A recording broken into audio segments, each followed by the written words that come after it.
जब भी मेरी शादी होती तो शादी की रात ही मेरे पिताजी मेरे पति को 50 लाख रुपए देकर कहते, मेरी बेटी को तलाक दे दो।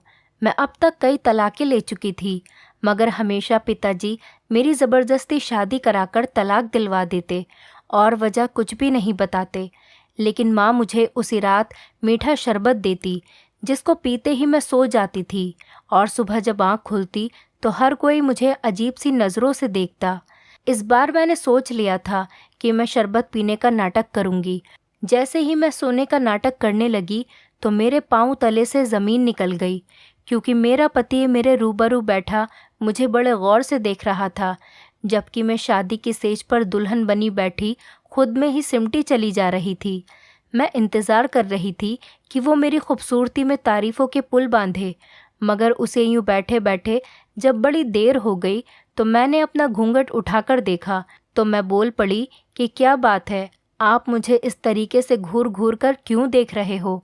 रवि की नज़रें अभी भी मेरे चेहरे पर जमी हुई थीं। वो कहने लगा कि तुम बेहद हसीन हो श्वेता। 2 महीने पहले हमारी मंगनी हुई थी। तुमसे पहले भी मेरी माँ मेरे लिए कई लड़कियों के रिश्ते लेकर जा चुकी थी, मगर मुझे कोई भी लड़की पसंद नहीं आती थी। जब मैंने तुम्हारा फ़ोटो देखा तो एक पल के लिए वो लम्हा थम सा गया था। मुझे तो समझ ही नहीं आता कि कोई इतना खूबसूरत कैसे हो सकता है। रवि मेरी तारीफ़ करने लगा तो मेरी जान में जान आई। मैं अब मुस्कुराते हुए उसकी बातें सुनने लगी। मुझे उसकी बातें सुनना उस वक्त बहुत अच्छा लग रहा था। वो बोलता चला जा रहा था और मैं सुकून से उसकी बातें सुनती जा रही थी। श्वेता, मैंने माँ से कहा कि मुझे ये लड़की दिलो जान से पसंद है। माँ ने भी भगवान का शुक्र किया कि चलो अब मेरे बेटे का घर बस जाएगा। मैं अपने माँ बाप का इकलौता बेटा हूँ, इसीलिए उनको मेरी शादी की बहुत जल्दी थी। मैंने भी कहा कि चट मंगनी और पट बिया कर दो, और मैं ज़्यादा इंतज़ार नहीं कर सकता। और मेरी माँ ने मेरी बात मान ली, और अब देखो ना कि तुम मेरी दुल्हन बनी सेज पर बैठी हो मेरे सामने। और पिछले 2 महीने मुझसे बिल्कुल भी नहीं कट रहे थे।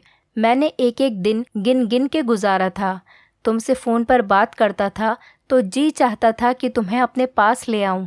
श्वेता, आज मेरे दिल की तमाम ख्वाहिश पूरी हो चुकी हैं, मगर अफसोस तो इस बात का है कि मैं तुम्हें हासिल करने की कोशिश भी ढंग से नहीं कर सका, और अब जुदा होने का वक्त भी आ गया है। रवि की आखिरी बातें सुनकर मैं चौंक सी गई। मैं बोली, रवि, आप ये क्या कह रहे हो? भगवान न करे कि हम कभी अलग हों। रवि ने अफसोस से मुझे देखा था। फिर वो बोला, मैं जब से कमरे में आया था इसी बात को सोच रहा हूँ कि तुम ज़्यादा अहम हो या फिर 50 लाख। मेरे दिल ने तुम्हारा नाम लिया है, मगर दिमाग कहता है कि 50 लाख कोई छोटी रकम नहीं है। अगर मैं सारी ज़िंदगी भी कमाता रहूँगा तो भी 50 लाख इकट्ठा नहीं कर पाऊँगा। मैं हैरत से बोली, कौन से 50 लाख और कहाँ से आए? तो इस पर रवि कहने लगा, तुम्हारे पिताजी ने विदाई के वक्त मुझे दिए थे कि तुम जिस तरह मेरी बेटी को विदा करके ले जा रहे हो, अगर उसी तरह उसे तलाक देकर मेरे घर वापस छोड़ जाओगे तो मैं तुम्हें पूरे 50 लाख रुपए दूंगा। मुझे रवि की बात सुनकर बहुत गुस्सा आ गया था। मैं बोली, आपका दिमाग तो ठीक है ना? मेरे पिताजी मेरी शादी के लिए किस कदर फिक्रमंद थे ये आप नहीं जानते। उन्होंने बड़ी छानबीन कर मेरा रिश्ता तय किया था, क्योंकि पिताजी कहते थे कि श्वेता, ये शादी उम्र भर का बंधन होता है, इसलिए मैं बहुत सोच समझकर तुम्हारी शादी करूँगा। अब ऐसा कैसे हो सकता है कि मेरे ही पिताजी मेरी तलाक दिलवाना चाहते हैं? आप यकीनन मेरे साथ कोई भद्दा मजाक कर रहे हैं, मगर मैं आपको साफ साफ बता दूं, मुझे इस किस्म का मजाक बिल्कुल भी पसंद नहीं। ये बात सच है कि मैं आपसे बहुत प्यार करती हूँ, मगर इस मजाक की वजह से अगर मैं आपसे रूठ गई ना तो कभी नहीं मानूंगी। रवि बोला, प्यारी श्वेता, तुम मुझे माफ़ कर देना, मगर मैं बहुत मजबूर हो चुका हूँ, इसीलिए मैं अपने पूरे होशो हवास में तुम्हें तलाक देता हूँ। रवि ने एक ही सांस में सब कुछ कहकर मुझे खुद से अलग कर दिया, जबकि मैं उससे मिन्नतें करने लगी थी। मैंने तो कभी ख्वाब में भी ये नहीं सोचा था कि मेरे साथ ऐसा भी हो सकता है। शादी के सेज पर ही मुझे तलाक मिल जाएगी। मेरी आंखों से आंसू बहने लगे तो रवि बोला, बस बस, अभी रोने का वक्त नहीं है यार। मुझे डर है कि तुम्हारे पिताजी अब अपना फ़ैसला न बदल लें, ये ना हो कि मुझे 50 लाख रुपए में से एक फूटी कौड़ी भी ना मिले। चलो जल्दी जल्दी उठो, मैं तुम्हें तुम्हारे घर छोड़ कर आता हूँ।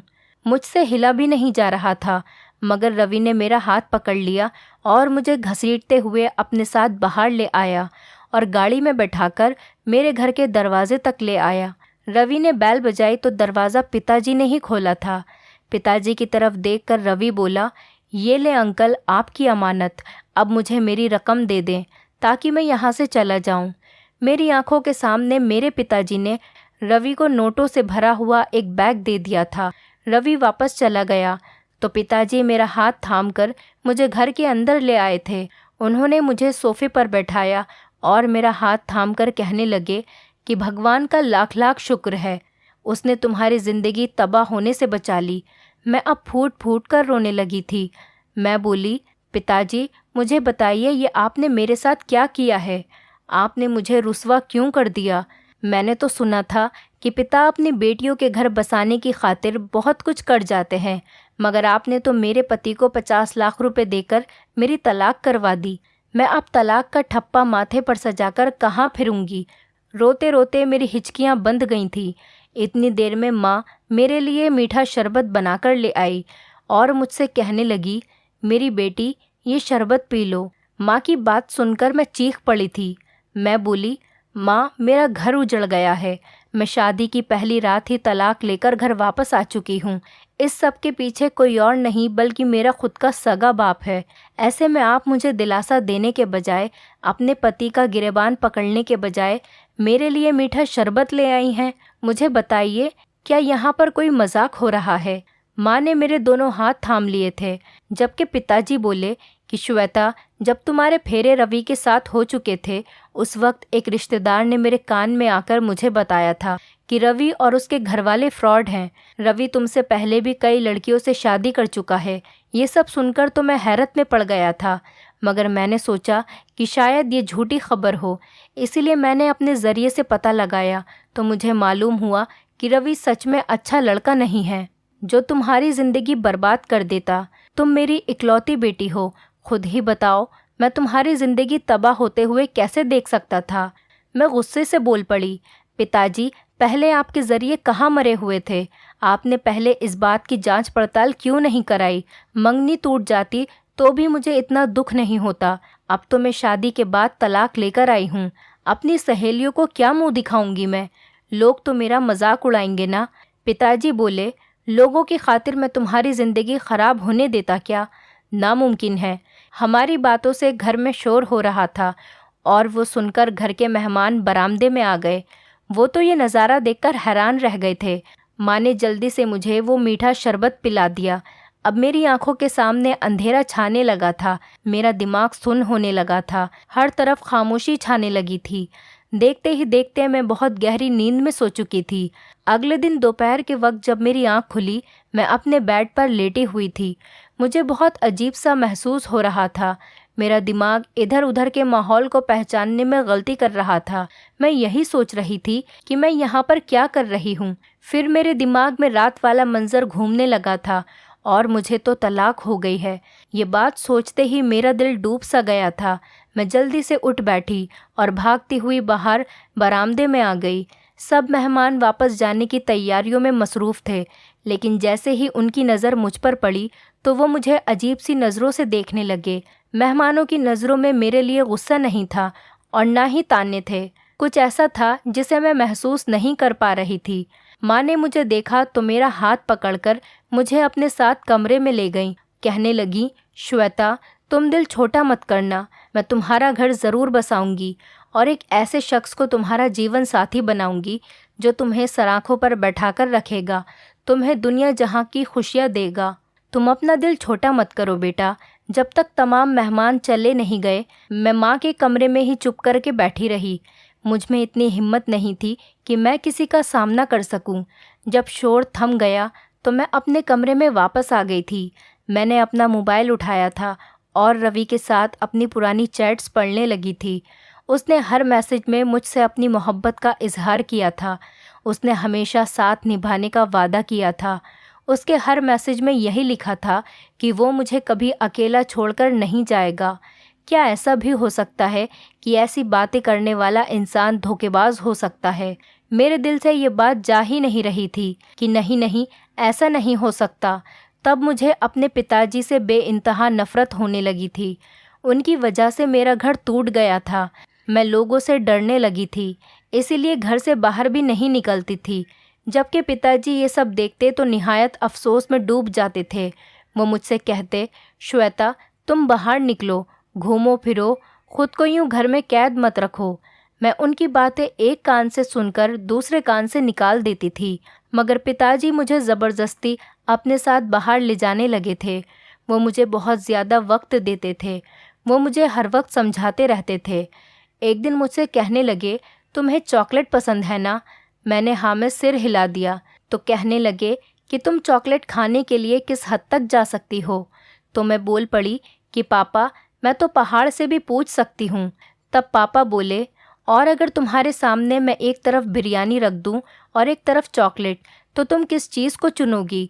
मुझे हंसी आ गई और मैं बोली कि एक भी मिनट गवाए बगैर मैं बिरयानी ही खाऊंगी, क्योंकि बिरयानी के सामने चॉकलेट की मोहब्बत दिल से गायब हो जाती है। तब पापा बोले, श्वेता, तुम रवि के लिए सिर्फ एक चॉकलेट जैसी हैसियत रखती हो, जबकि पैसे उसके लिए बिरयानी जैसे हैं। उसने तुम्हें पैसों की खातिर छोड़ दिया, तो क्या अब तुम सारी ज़िंदगी उसका रोग अपने दिल से लगाकर बैठी रहोगी? मैं पापा की बातें सुनकर फूट फूट कर रोने लगी। आखिर वो सच ही तो कह रहे थे। रवि ने अगर मुझे छोड़ा था तो इसमें पापा का क्या कसूर था?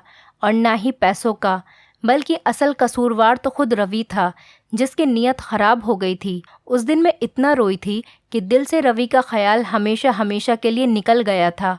पापा मुझे नई शुरुआत के लिए तैयार कर रहे थे। उन्होंने मुझे एक लड़के की तस्वीर दिखाई तो मैंने अपनी रजामंदी जाहिर कर दी। पिताजी ने लड़के वालों को घर बुला लिया और मेरी और किशन की मुलाकात भी करवा दी। किशन एक अच्छा लड़का था। वो कहने लगा, मुझे मालूम हुआ है कि आपकी पहली शादी ख़त्म हो गई है। मैं जानता हूँ कि लड़कियों के लिए शादी का टूट जाना बहुत ही ख़तरनाक चीज़ होती है और उन्हें बहुत बड़ा सदमा लगता है। मैं आपको इस गम और सच में से निकालने की पूरी कोशिश करूँगा और आपको बहुत ज़्यादा मोहब्बत दूँगा। किशन की बातें सुनकर मेरे अंदर उम्मीद जाग गई। मैंने पापा से कह दिया था कि मैं किशन के साथ शादी करने पर राज़ी हूँ, पर इस बार मैं मंगनी नहीं करना चाहती थी। मैंने सीधा शादी के ऑप्शन का चुनाव किया। इसीलिए सिर्फ 2 ही हफ्तों के बाद ही वो दिन भी आ गया जब मेरी और किशन की शादी हो गई। मैं खुश थी, मगर इस बार शादी की रात के लिए मेरे दिल में बहुत सारे डर और वसवसे उमड़ रहे थे। वो कहते हैं ना कि दूध का जला छाछ भी फूंक फूंक कर पीता है। मैं किशन के कमरे में बैठी थी। वो बहुत खुश था। मेरे पास आया, मेरा घूंघट उठाया और मेरे हाथ में सोने की अंगूठी पहनाकर बोला, श्वेता, मैं तुम्हें उम्र भर खुश रखने की कोशिश करूँगा। मैं मुस्कुराकर बोली, क्या मुझे आपकी बातों पर यकीन कर लेना चाहिए? किशन ने हाँ में सिर हिला दिया और बोला, जान की बाजी लगा दूंगा, मगर आपकी आंखों में कभी आंसू नहीं आने दूंगा। तभी अचानक किशन के फ़ोन की घंटी बजने लगी। उसने फ़ोन निकाल कर कान से लगाया तो उसके चेहरे की मुस्कुराहट अचानक से गायब हो गई। वो कहने लगा, आप ये क्या कह रहे हैं? मैं आपकी बात समझ नहीं पा रहा। फ़ोन करने वाला आदमी उसे कुछ बताने लगा। उसकी बातें सुनकर किशन कहने लगा कि मैं आपकी बात पर कैसे यकीन कर लूँ। दूसरी तरफ उस आदमी ने पता नहीं उससे क्या कहा, किशन के चेहरे पर अचानक से मुस्कुराहट आ गई। किशन ने फ़ोन बंद कर दिया और मेरा हाथ पकड़कर बोला, श्वेता, मैं तुम्हें डिवोर्स देना चाहता हूँ। उसके ये अल्फाज मेरे दिल पर हथौड़े की तरह लगे। मैं गुस्से में बोली, तुम क्या बकवास कर रहे हो? किशन कहने लगा, श्वेता, मैंने 2 साल पहले ही एक प्राइवेट कंपनी में जॉब स्टार्ट की थी। उस कंपनी ने मुझे बहुत बुरे हालात से गुजारा। तनख्वाह भी बहुत कम थी, जबकि मेरे हुनर के सामने इतनी छोटी नौकरी बिल्कुल भी नहीं जचती थी। हालांकि उस कंपनी वालों ने मेरी वजह से बहुत तरक्की की, लेकिन फिर भी मेरी तनख्वाह नहीं बढ़ाई और ना ही मुझे कोई इज्जत दी। जिस दिन मैं तुमसे मिलने तुम्हारे घर आया था, तब तुम्हारे पापा कहने लगे, मुझे बताओ किशन, तुम्हारी ज़िंदगी की सबसे बड़ी ख्वाहिश क्या है? इस पर मैं उनसे बोला कि अगर मुझे 20 लाख रुपए मिल जाएं तो मैं अपना बिजनेस शुरू करना चाहता हूं। अभी तुम्हारे पिताजी का फ़ोन आया था, वो मुझे 50 लाख रुपए देने के लिए राज़ी हैं, बदले में उन्हें मुझसे तुम्हारे लिए तलाक चाहिए। मैं तुम्हें तलाक हरगिज़ न देता, मगर एक तरफ तुम थी और दूसरी तरफ मेरा एक बहुत बड़ा सपना। चलो आओ, मैं तुम्हें तुम्हारे घर छोड़ देता हूँ, क्योंकि अब हम दोनों एक दूसरे के लिए अलग हो चुके हैं। उसकी ये बातें सुनकर मेरा सर चकराने लगा। गुस्से से मेरे गाल लाल हो गए थे। मैं दहाड़ कर बोली, नहीं जाना मुझे तुम्हारे साथ, मैं खुद चली जाऊंगी। किशन मुस्कुराकर बोला, यार मेरी मजबूरी है कि तुम्हारे पापा ने मुझसे कहा है कि अगर तुम मेरी बेटी को छोड़ने आए तभी तुम्हें पैसे दूंगा, इसीलिए अगर मुझे तुम्हारे साथ ज़बरदस्ती भी करनी पड़ी तो मैं उससे भी पीछे नहीं हटूंगा। मैंने सर हिला दिया था। मैं कुछ कहे बिना ही किशन के साथ चल पड़ी। जो मर्द मुझे पैसों की खातिर तलाक दे सकता था, फिर वो कुछ भी कर सकता था। घर के दरवाजे पर किशन ने ही बैल बजाई, जबकि पिताजी मुझे देखकर बोले, आ गई मेरी बेटी। वो ऐसे अंदाज में मुझसे पूछ रहे थे जैसे कि कोई बात हुई ही नहीं है। ऐसा लग रहा था जैसे मैं कहीं घूमने गई थी और वहाँ से वापस आई हूँ। मैं कुछ नहीं बोली। पिताजी बाहर निकलकर किशन से बातचीत करने लगे। तभी मेरी माँ मेरे लिए वो मीठा शरबत फिर से ले आई। माँ और पिताजी ने दूसरी बार भी मेरा घर उजाड़ दिया था। तभी मुझे पीछे से पापा की आवाज़ सुनाई दी कि किशन एक अच्छा लड़का नहीं था, वो तुम्हें खुश नहीं रख पाता। मैं गुस्से में बोली, पापा मुझे हैरत होती है कि आपने करोड़ों का बिजनेस अकेले कैसे संभाला हुआ है, जबकि आप में तो कोई भी फैसला करने की ताकत ही नहीं है। आपको इतना भी नहीं मालूम कि आपके सामने बैठने वाला आदमी अच्छा है या धोखेबाज है।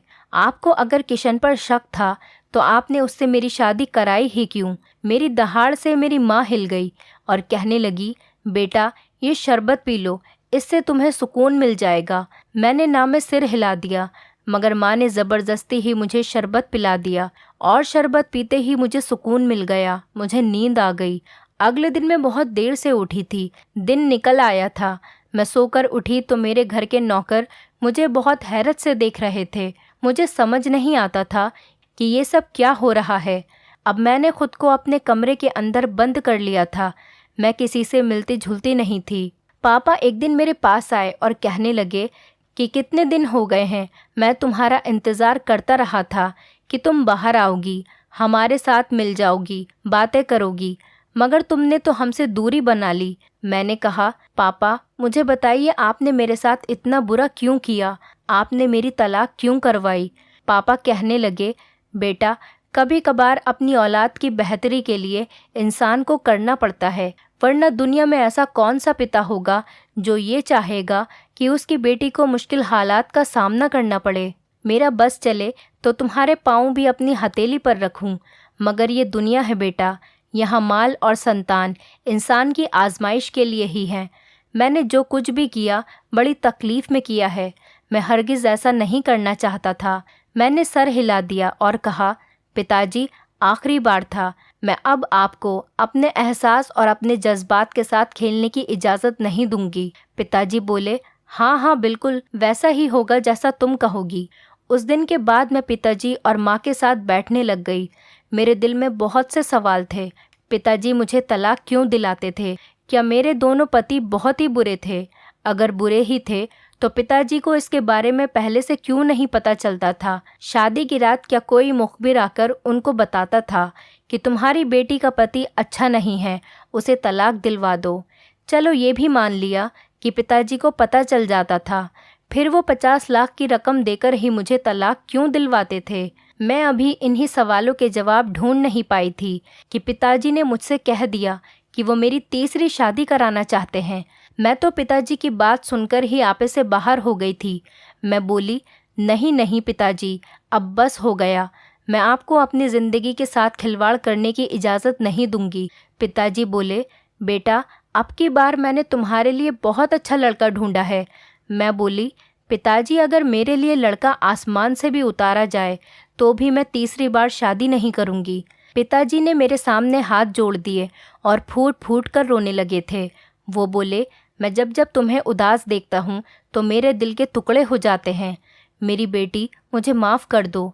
मैं अगर तुम्हें यूं ही उदास देखता रहा तो अपनी जान से हाथ धो लूँगा। मैं तो पिताजी की बात सुनकर ही बहुत घबरा गई थी कि वो इस हद तक भी जा सकते हैं। मैं बोली, पिताजी, आप मुझे मजबूर न करें।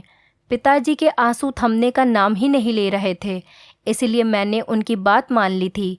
मैं तीसरी शादी के लिए तैयार हो चुकी थी, मगर इस बार ना तो मेरा दिल और ना ही मेरा दिमाग इस बात की इजाज़त दे रहा था कि मुझे तीसरी शादी करनी चाहिए। बस एक मजबूरी थी जो मुझे निभानी पड़ रही थी। मेरी तीसरी शादी की रात भी मेरी दूसरी दोनों शादियों की तरह ही गुजरी थी। मेरे तीसरे पति ने भी मेरे बाप के कहने में आकर मुझे तलाक दे दी थी। मैं गम और गुस्से से पागल हो गई थी। मुझे समझ नहीं आता था कि क्या करूं और क्या ना करूं। दिल चाहता था कि पूरी दुनिया को आग लगा दूं और अपने बाप के घर से भाग जाऊं। मेरा तीसरा पति भी मुझे मेरे पिताजी के घर छोड़कर चला गया था। अब मुझे अपने पिताजी से नफरत हो गई थी। पिताजी अगर ये सब कर रहे थे तो माँ उन्हें क्यों नहीं रोकती थी, और वो मेरे लिए मीठा शरबत लेकर हाजिर क्यों हो जाती थी। 1 महीना ही सुकून से गुजरा होगा कि पिताजी ने फिर से मेरी शादी की रट लगा ली। वो कहने लगे, मेरी प्यारी बेटी, मैं तुम्हारा घर बसाना चाहता हूँ। मैं गुस्से में बोली, मैं आपके मुंह से दोबारा ये अल्फाज नहीं सुनना चाहती। तो पिताजी कहने लगे, अगर मेरी बेटी का घर नहीं बस सकता तो मेरा घर भी क्यों बसे। मैं तुम्हारी माँ को तलाक देकर उसको खुद से अलग कर दूंगा। मैं पिताजी की तरफ बड़ी हैरत से देखने लगी। क्या ये उनकी मोहब्बत थी मेरे लिए, या फिर वो मुझे ब्लैकमेल कर रहे थे? मगर क्यों और क्यों? अब मेरे होशो हवास पर सवार हो गया था। इसका जवाब मुझे चाहिए ही चाहिए था। इसीलिए मैं बोली, पिताजी ठीक है, मैं शादी करने के लिए तैयार हूँ। पिताजी ने मेरे लिए लड़का तो पहले ही ढूंढ रखा था, बस मेरी तरफ से इजाज़त मिलने की ही देर थी।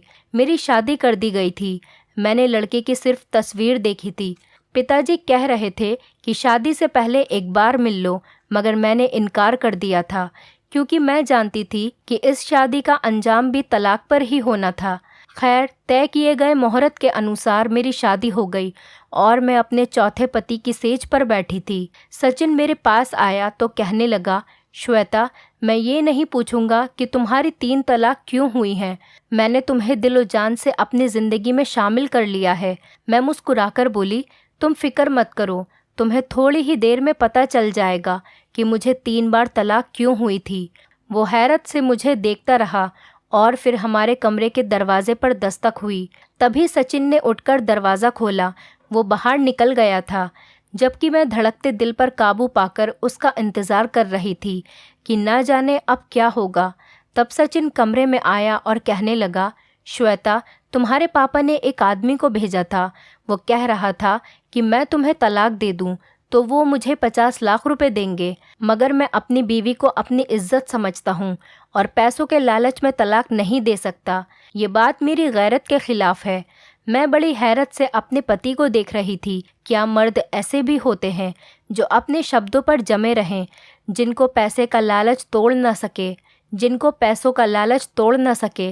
मैं सचिन को आजमाने की खातिर बोली, सचिन, मेरी पहली तलाक भी इसी वजह से हुई थी। मेरे पति मुझे पैसों की खातिर छोड़कर चला गया था। आप क्यों इतनी अच्छी डील अपने हाथों से गंवा रहे हैं? वो मुस्कुराकर बोला, जिंदगी में पैसा ही सब कुछ नहीं होता, पैसा तो हाथों का मेल होता है। मेरे माँ बाप और मेरी बीवी ही मेरी पूरी दुनिया है, ना कि पैसा। सचिन की बातें सुनकर मुझे लगा था कि मेरा दिल खुशी से फट जाएगा। फिर मैं बोली, सचिन, एक बात कहूँ? इस पर उसने हाँ में सिर हिला दिया।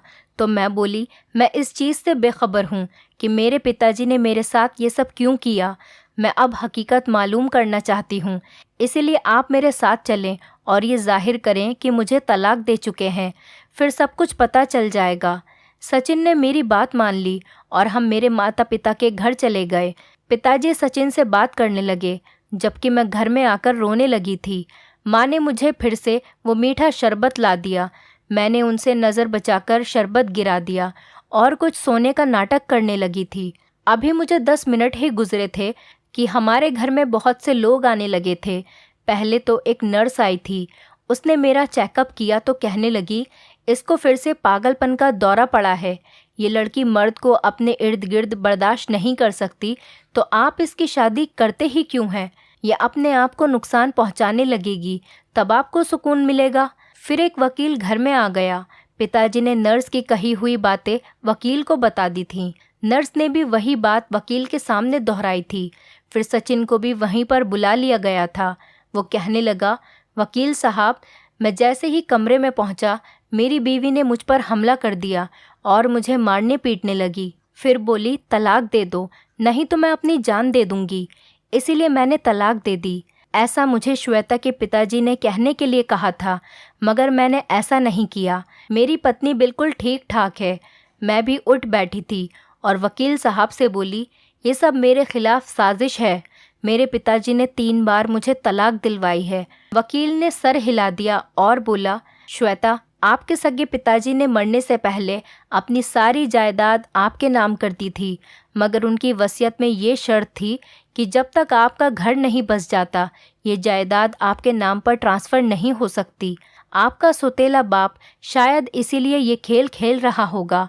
वो हर बार आपको तलाक दिलवाकर मुझे बुला लेता था और कहता था कि मेरी बेटी घर बसाने के काबिल नहीं है, उसके साथ ज़हनी मसला है, और फिर ऐसा ही बयान आपका पति भी देता था। मैं हक्का बक्का रह गई थी। क्या सच में ये इंसान जिसको मैंने सारी ज़िंदगी पिताजी की तरह चाहा, वो मेरा सगा बाप नहीं था? मैं बोली, माँ, अगर ये शख्स मेरा सगा बाप नहीं था तो क्या हुआ? आप तो मेरी सगी माँ थी ना, फिर आपने ये सब क्यों किया?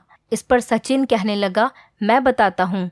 तुम्हारी माँ ने तुम्हारे पिताजी के साथ रहते हुए इस शख्स के साथ मोहब्बत की नज़दीकियाँ बढ़ा ली थी और फिर उसके साथ घर से भागकर डाइवोर्स ले ली थी। तुम्हारे सगे बाप इसी सदमे में चल बसे थे, इसीलिए उन्होंने ऐसी वसीयत की थी। तुम्हारी माँ की आंखों से शायद अभी तक इस शख्स की मोहब्बत की पट्टी नहीं उतरी है, जो ये तुम्हारे साथ ये सब करने से बाज नहीं आई। मैं फूट फूट कर रोने लगी थी। आज मैं भरी दुनिया में तन्हा रह गई थी। सचिन ने ही मुझे सहारा दिया था। मैंने अपने माता पिता के खिलाफ धोखाधड़ी का केस दर्ज कर दिया था। उनको पुलिस पकड़ कर ले गई। जिन लोगों ने मुझ पर रहम नहीं किया, भला मैं उन पर तरस कैसे खा सकती थी? फिर जब तक इन लोगों को सज़ा नहीं मिल जाती, इन लोगों की हरकतें बदलने वाली नहीं थी। सारी जायदाद मेरी हो चुकी है। मैं और सचिन ही हर चीज़ का ख्याल रखते हैं। सच है कि पैसा बहुत बुरी आजमाइश है। ये अपने सगे लोगों का खून सफ़ेद कर देता है। दोस्तों, उम्मीद करती हूँ आपको हमारी कहानी पसंद आई होगी। कहानी पसंद आई है तो वीडियो को लाइक करें, चैनल पर नए हैं तो चैनल को सब्सक्राइब करें और हाँ, नोटिफिकेशन बेल को ज़रूर दबाएं ताकि अगली अपडेट सबसे पहले आपको मिले।